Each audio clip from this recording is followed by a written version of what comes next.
یہ ملازمت کل بھی کرتے تھے اور آج بھی کرتے ہیں.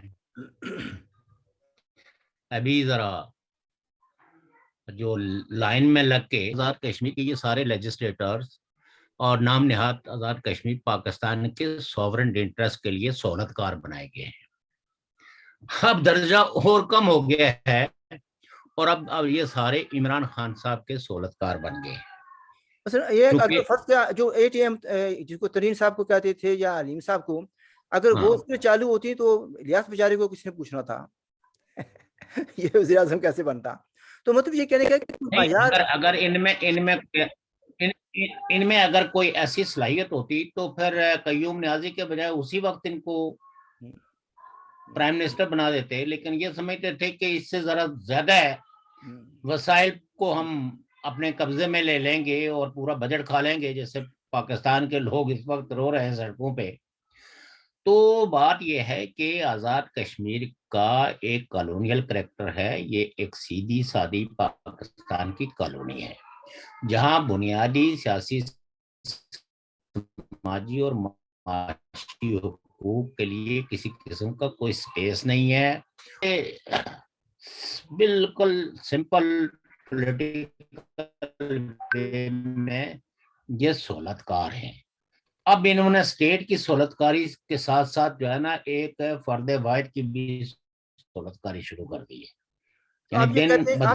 آپ یہ کہتے ہیں کہ جو معیار یہ پاکستان کی کالونی ہے، یعنی دوسرے لفظوں میں یہ علاقہ جو ہے قبضے میں ہے، پاکستان کے قبضے میں ہے، یہ مقبوضہ اصل میں اس کو آزاد کشمیر کہنا آزادی کی توہین ہے.